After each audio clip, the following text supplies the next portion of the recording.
Espresso Martini. I love fun facts and stories.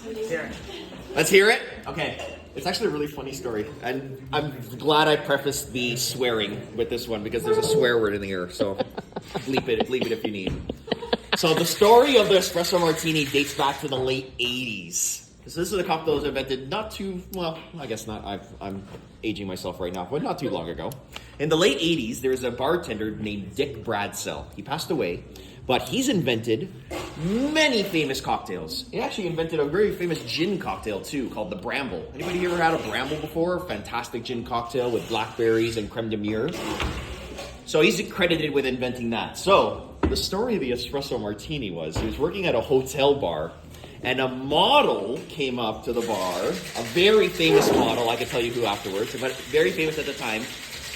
She was famously quoted as coming up to the bar and saying, "I need a drink that's going to wake me up and fuck me up."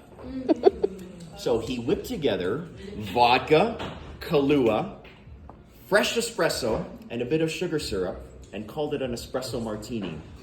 Now, there's some very, very key things to the garnishing. 3-bean garnish.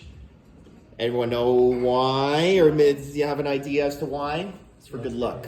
4? It looks good. Well, obviously it looks good. If you're gonna brunch at home or invite people over, always garnish in odd numbers. I'm kind of superstitious that way. Like garnish in 1s, garnish in 3s, 5s, 13s, whatever you want. Odd numbers is the way to go. Because they say, if you garnish in even numbers, I've heard this before, you'll have bad sex for 7 years or something like that. So, I'm gonna go be whatever. Tread lightly with that one.